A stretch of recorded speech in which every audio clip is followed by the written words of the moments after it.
आज के 5 सवाल और 10 मार्क्स की गेम खेलने के लिए रेडी हो जाइए और मुझे कमेंट सेक्शन में जरूर बताना कि आपका क्या सही स्कोर आया है नेगेटिव मार्किंग समेत। ऑलराइट, करंट अफेयर्स के क्वेश्चंस हैं, उसमें क्वेश्चंस हम वेस्ट एशिया से ओरिएंटेड रखेंगे बिकॉज वेस्ट एशिया अभी काफी फ्लेवर ऑफ द सीजन है, सीजन ऑफ द फ्लेवर जैसे भी आप कहना चाहें। एंड पहला सवाल और साथ में 2 क्वेश्चंस होंगे जो कि रिपोर्ट्स और इंडिसेस से रिलेटेड है।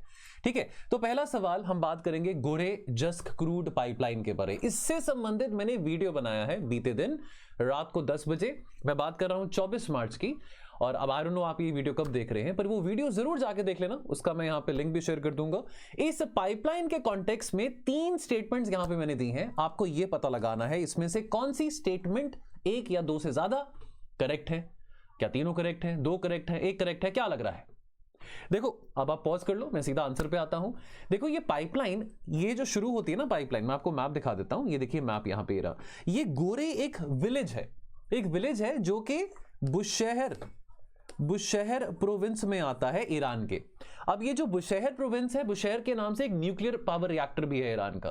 तो ये गोरे से शुरू होता है और ये टर्मिनेट होता है यहां पे मुबारक माउंट पे। मुबारक माउंट एक जगह है जो कि एक पोर्ट सिटी है जिसका नाम है जस्क, उससे 65 किलोमीटर की दूरी पे है। अब ये जो पाइपलाइन है ना, इसमें खास बात क्या है कि ये स्ट्रेट ऑफ हॉर्मुज को बाईपास कर रही है। इस पाइपलाइन के जरिए ईरान का ये सपना था, एक मतलब विजन था कि वो ऑयल एक्सपोर्ट कहीं पे भी कर सकता है bypassing the straight of Hormuz. Alright, because straight of Hormuz में जैसे आप जानते हैं कि अभी तनाव बढ़ा हुआ है और again straight of Hormuz Iran ने चलो कहा है कि भैया हम अलाउ नहीं करेंगे जहाज को निकलने से, ये करने से, वो करने से, लेकिन एक डिपेंडेंसी जो है स्ट्रेट ऑफ हॉर्मुज पे ईरान की कम हो जाती है अगर ये पाइपलाइन का जो इनका जो एनविजन्ड आइडिया था वो सच हो जाता है। तो पहला स्टेटमेंट तो बिल्कुल सही है, तो स्टेटमेंट 1 और 3 सही है। सेकंड स्टेटमेंट गलत क्यों है? ये पाइपलाइन 95 to 96% जो पैसा लगा था वो ईरान का लगा था। इसमें फॉरेन इन्वेस्टर्स या फॉरेन कॉन्ट्रैक्टर्स या किसी किस्म का इंपोर्ट इक्विपमेंट नहीं इस्तेमाल हुआ था। 95 to 96% जो यहां पे इन्वेस्टमेंट हुई थी that was completely by the Iran. And yes, upon full development ये जो टर्मिनल है that is expected to become Iran का second largest oil terminal export after the Kharg island. Kharg island की भी बात करूंगा मैं भी, बिकॉज जैसे आप जानते हैं कि खार्ग आइलैंड, यहां पे मैप में देखते हैं, ये आपका Kharg island. Kharg island news में था, अमेरिका ने यहां की मिलिट्री कैपेबिलिटीज को ऑब्लिटरेट कर दिया है। अमेरिका ने कहा था कि इसकी ऑयल फैसिलिटीज को भी ऑब्लिटरेट नहीं करेंगे। तो ये खार्ग आइलैंड से 90% ईरान का 90% जो ऑयल एक्सपोर्ट होता है वो खार्ग आइलैंड से होता है। अब इसके बारे में बात करूंगा 2 मिनट में, अगला क्वेश्चन इसी से रिलेटेड होगा। लेकिन यस, ये जो स्टेटमेंट 3 है वो करेक्ट है कि एक ऑल्टरनेटिव आ जाएगा कि ये पाइपलाइन के जरिए यहां पे ना माकरान कोस्ट आ जाता है, माकरान कोस्ट आ जाता है। तो सपना ये है, इन्विजन ये किया गया था कि ये पाइपलाइन के जरिए ऑयल जो है सीधा via the Makran coast will go all the way up to the Gulf of Oman and Gulf of Oman से all the way to the Arabian Sea and then onwards. Alright, तो ये pipeline का एक बहुत important objective ये भी था कि जैसे इंडिया है, चाइना है, बहुत मेजर ऑयल बाय करते हैं। चलो इंडिया सैंक्शंस के कारण ईरान से ऑयल नहीं बाय कर पा रहा था, लेकिन चाइना बहुत ऑयल बाय करता है। तो कैसे without being dependent upon the Hormuz ये ऑयल चाइना को एक्सपोर्ट किया जा सकता है। $2 बिलियन की, $2 बिलियन की ये पाइपलाइन बनाई गई थी। कुछ ज्यादा पैसा नहीं है, बिकॉज इससे जो आपको पैसा मिलने वाला है यानी कि जो कॉस्ट ऑन रिटर्न है वो बहुत ज्यादा होगा। लेकिन अभी एज ऑफ 2026 ये पाइपलाइन ऑपरेशनल नहीं है। जरा डिटेल में जाके इस वीडियो को देखो, मैंने डिटेल में बात करी है, 11 मिनट का वीडियो है, ईरान का Goreh Jask pipeline, the oil route that can change global geopolitics. Okay, अगला सवाल स्ट्रेट ऑफ हॉर्मुज से है, पर मैंने आपसे यहां पे इनकरेक्ट पूछा है। 4 स्टेटमेंट दिए, मैंने आपसे यहां पे इनकरेक्ट पूछा है। आपने बताना है कि इनमें से कौन सी स्टेटमेंट्स इनकरेक्ट है। Okay, state of Hormuz connect करता है पर्शियन गल्फ को गल्फ ऑफ एदेन के साथ। गल्फ ऑफ एदेन तो सर कहीं और आ गया, वो तो वहां पे रेड सी और वो तो यमन के नीचे आ गया गल्फ ऑफ एदेन, तो स्टेटमेंट 1 तो सही नहीं है। This lies between Iran and Oman and this is considered as an international transit passage under the UNCLOS। बिल्कुल ठीक है जी। मोर देन 1/4 या 1/5, चलो 1/4, 20 to 25% कह सकते हैं, तो 1/4 हो या 1/5 हो वो स्टेटमेंट करेक्ट ही माना जाएगा। दुनिया का जो LNG ट्रेड है वो इस ट्रेड से पास होता है, चलो ठीक है, ये बात भी मान लेते हैं।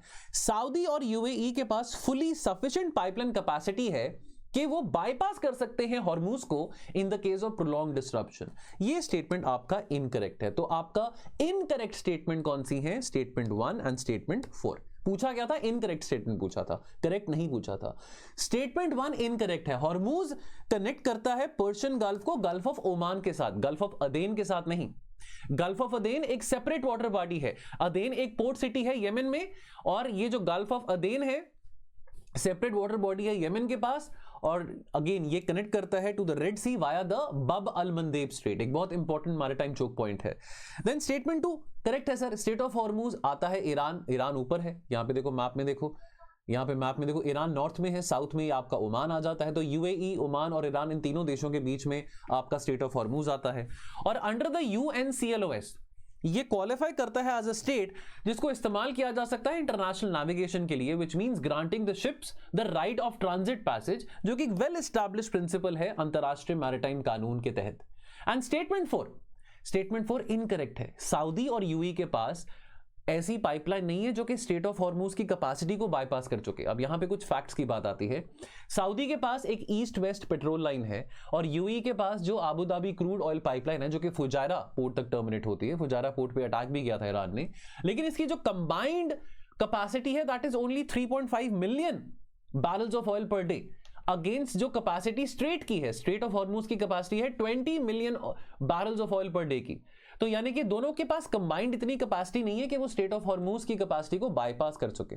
ऑलराइट, और स्टेटमेंट 3 आपका सही है। अराउंड 1/5 1/4, अगर आपको 1/5 पूछा जाए 1/4 पूछा जाए, कहीं पे 20% है कहीं पे 25% है, दोनों ही सही है। ये पास करता है, जो ग्लोबल एलएनजी ट्रेड है वो पास करता है स्टेट ऑफ हॉर्मूज से। ऑलराइट, अगला आ गया खार्ग आइलैंड। खार्ग आइलैंड के संबंध में 3 स्टेटमेंट्स आपको पूछेंगे, आपको बताना है कौन सी करेक्ट है। ऑलराइट, नाउ अब आप में से कुछ बच्चे कहेंगे, पिछली बार मैं कमेंट पढ़ रहा था कि सर आप बहुत डेप्थ में जा रहे हो। बेटा टीचर पे भरोसा रखो, बिकॉज मैं जो क्वेश्चंस बनाता हूं पीवाईक्यूज को मद्देनजर रखते बनाता हूं। अब क्वेश्चन आपको नहीं अच्छा लग रहा डजंट मीन कि क्वेश्चन अच्छा नहीं है, क्वेश्चन सॉल्वेबल नहीं है। यूपीएससी कई बार बहुत फैक्चुअल चीजें पूछता है, मैं जानबूझ के फैक्चुअल चीजें नहीं डाल रहा हूं, बिकॉज आप फिर कहेंगे कि सर इतना डिटेल में जा रहे हो, फैक्ट्स में जा रहे हो। यार आपने तैयारी शुरू करी है, 2 या 3 बार पेपर दिया है, कंपेयर टू समबडी जिसने प्रीलिम्स भी निकाला है, मेंस भी निकाला, इंटरव्यू भी दिया है और 8-9 सालों से पढ़ा रहे हैं। सो देयरफॉर एक टीचर के ऊपर भी थोड़ा कॉन्फिडेंस रखना बहुत जरूरी है। अपने आप में ये कहना कि सर ज्यादा डेप्थ में मत जाओ, ये मत करो, वो मत करो, don't teach the teacher what to teach, simple as that. Alright, with reference to the Kharg Island, again I'm saying it in a very humble way, I don't want to sound like that arrogant, but किसी बच्चे ने comment किया था, तो just to say that कि यहाँ पे जो पढ़ने के लिए अगर आपको डेप्थ में अभी जाने को अगर आपको थोड़ा सा टफ लग रहा है, डिफिकल्ट लग रहा है, तो अभी टफनेस ठीक है, वहां पे जाके आपको यही टफनेस जब इजी लगेगी तो आप अपना प्रीलिम्स का स्कोर बेहतर कर पाओगे और शायद आपके क्वेश्चन भी सही हो पाएंगे। तो अभी टफनेस की तैयारी कर लो। अगर आपको लगता है कि यूपीएससी तो इजी क्वेश्चन पूछता है, तो टफनेस की तैयारी करनी भी पहले बहुत जरूरी है। Alright, of course having said that, कोई भी अनुमान या अंदाजा नहीं लगा सकता कि अल्टीमेटली कौन से वो 100 सवाल होंगे जो यूपीएससी पूछेगा। ऑलराइट, बड़े बड़े इंस्टीट्यूट कहते हैं कि हमने कराया, सब कहते हैं, लेकिन कोई भी एक्यूरेट नहीं कहता कि ये वर्ड टू वर्ड क्वेश्चन जी हमारे उसमें से आया है, तो इस करके हम उसका अनुमान नहीं लगा सकते। बहरहाल क्वेश्चन देखते हैं। 3 स्टेटमेंट्स हैं, आपको बताना है इसमें से कौन सी करेक्ट है, कौन सी मतलब विच ऑफ द स्टेटमेंट्स, 1 है 2 है, तीनों करेक्ट है, क्या लग रहा है? ओके जी, ये पर्शियन गल्फ में है जी, और बहुत इंपॉर्टेंट रोल प्ले करता है ग्लोबल एनर्जी ट्रेड में, इसमें तो कोई दो राय नहीं है, इजी बात। स्टेटमेंट 1 सही है। इसका स्ट्रेटेजिक इंपॉर्टेंस ये है कि बिकॉज ये स्टेट ऑफ हॉर्मूज के प्रॉक्सिमिटी पे है, ये तो स्टेटमेंट सही नहीं है। Disruption at this location can directly affect global oil supply chain, बिल्कुल सही है, ये इजी क्वेश्चन है, मुश्किल तो था भी नहीं है। स्टेटमेंट 1 और 3 यहां पे करेक्ट बनता है। ठीक है, देखो खार्ग आइलैंड स्टेटमेंट 2 इनकरेक्ट क्यों है? बिकॉज इसकी सिग्निफिकेंस इज नॉट बिकॉज ये स्टेट ऑफ हॉर्मूज के पास है, इसकी सिग्निफिकेंस है कि ये एक मेजर ऑयल एक्सपोर्ट हब है। देखो स्टेट ऑफ हॉर्मूज तो यहां पे है, ये तो खार्ग आइलैंड यहां पे है। अब देखो बेसिक बात यहां पे क्या आती है कि ईरान की जो कोस्ट लाइन है ना अलोंग द पर्शियन गल्फ, क्या है, कोस्ट लाइन बड़ी शैलो है, जिसके कारण जो बड़े बड़े ऑयल टैंकर्स हैं, जो बड़े बड़े शिप्स हैं, जहाज हैं, उनको डॉकयार्ड पे लोड और अनलोड करने में बड़ी मुश्किल आती है। लेकिन जो खार्ग आइलैंड है यहां पे डीप वाटर है, ये डीप वाटर यहां पे आ जाता है, यहां पे जो कोस्ट लाइन है वो इतनी शालो नहीं है, डेप्थ में है।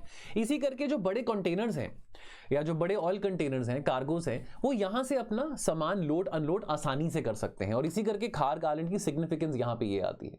ऑलराइट, ये एक छोटा सा कोरल आइलैंड है ईरान में, in the northern Persian gulf, आप देख ही सकते हैं मैप में, ये northern part of Persian gulf में आ जाता है। स्टेट ऑफ हॉर्मूज थोड़ा southern part of Persian gulf में आता है।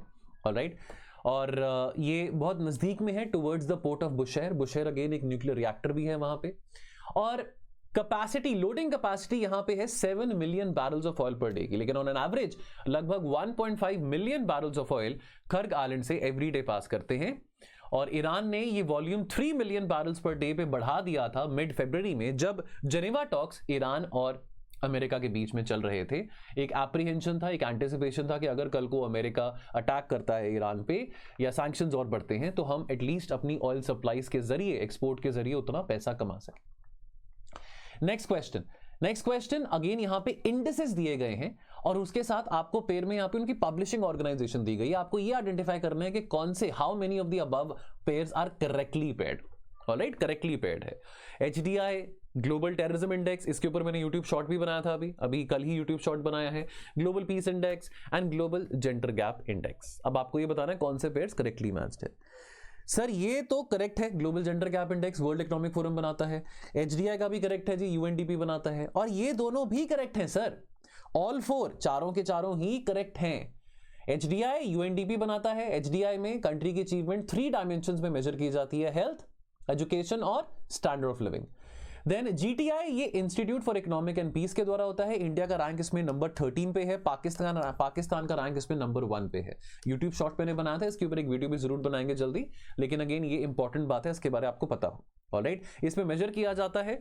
तो अगर पाकिस्तान नंबर 1 पे मींस के पाकिस्तान मोस्ट इंपैक्टेड है because of terrorism. India number 13 पे मींस कि India 13th most impacted country है because of terrorism. Alright, and pair 3 ये भी करेक्ट है। ग्लोबल पीस इंडेक्स ये पब्लिश किया जाता है IEB के द्वारा। ये दुनिया का leading major of global peacefulness है, जो कि 163 कंट्रीज को रैंक करता है अक्रॉस 3 डोमेन्स। इंडिया का रैंक क्या है कमेंट सेक्शन में बताइएगा। और जो पेयर 4 है वो भी करेक्ट है, global gender gap index world economic forum के द्वारा पब्लिश किया जाता है। तो रैंक क्या है इंडिया की वर्ल्ड इकोनॉमिक फोरम में और ग्लोबल पीस इंडेक्स में, कमेंट में बताइएगा। चलो मैंने यहां पे लिख दी है, बट फिर भी मैं आगे फटाफट बढ़ रहा हूं, लेकिन just to see your participation I would want to see कि आप यहां पे कमेंट में क्या लिखते हैं। लास्ट क्वेश्चन अगेन एक रिपोर्ट से रिलेटेड है, सिप्रे रिपोर्ट से रिलेटेड है। अब यहां पे 4 स्टेटमेंट आपको मैंने दिए हैं, आपको ये पता लगाना है कि इनमें से कौन सी statement given above is or are correct. Alright, Stockholm International Peace Research Institute की रिपोर्ट आई है, हर साल आती है, 2026 में भी आई है। यहां पे 4 स्टेटमेंट्स हैं। ओके, यहां पे इनमें से कौन सी स्टेटमेंट्स करेक्ट है? सिर्फ चौथी स्टेटमेंट करेक्ट है। Europe remains the second largest region. No sir, it is the largest region, the first largest region, not the second largest, the first largest region, thanks to the war in Ukraine, जिसने global arm imports यहां पे बढ़े हैं। Russia का share global arm exports में increase नहीं हुआ दोस्त, डिक्रीज हुआ है। ये जो यहां पे लिखा ना, because of higher demand from Asian countries, ये जो रशिया का share in global arms export increase हुआ है 2016-20 के कंपैरिजन में 2021-25 के कंपैरिजन के डेटा में, ये गलत है। आपको भी डिटेल स्टेटमेंट भी बताता हूं। India as the largest global importers of arms, नहीं सर ये भी गलत है, यूक्रेन है। ऑलराइट, यूक्रेन का जो शेयर था 2016 से 20 में और 2021 से 25 में बहुत जमीन आसमान का फर्क था। कहां यूक्रेन 2016 से 20 में 0.1% ग्लोबल आर्म्स इंपोर्ट कर रहा था, उसका ग्लोबल आर्म्स इंपोर्ट का शेयर 0.1% था, और 2021 से 25 में वही रेट बहुत बढ़ गया, 9.2% पे, 9.7% पे चले गया। और इंडिया का 2016 से 2020 के बीच में 9.2% पे ग्लोबल इंपोर्टर ऑफ आर्म्स, जो share of global imports of arm था वो इतना था, वो कम होके 8.2% पे हो गया 2021 से 25 के बीच में। USA accounted for more than 40% of total global arms export, ये बिल्कुल सही है। 42%, मोर देन 40% में 42%, तो ये सही है। तो डेटा याद रखना जरूरी होता है। अगर आपको लगता है कि नहीं होता, सर जरूरी होता है। यूपीएससी आपसे मुझसे पूछ के, या आपके भैया से, या आपके किसी यूट्यूबर भैया से, किसी और से पूछ के नहीं बनाने वाला क्वेश्चन। लाइब्रेरी वाले भैया से, यूट्यूबर वाले भैया से यूपीएससी ने क्वेश्चन बनाने हैं, वो बना के रहेगा। फैक्चुअल क्वेश्चंस यूपीएससी पूछता है। इरिटेटिंग लगता है, कोई बात नहीं, बट इरिटेटिंग लगेगा, can you or I help about that? Factual question irritating लगेंगे, बट लेसन क्या है, that we have to learn the facts as well. Not all the facts, but major reports या उसकी जो publication होती है। तो European states receive 33% of the global arms imports 2021 से 25 के बीच में।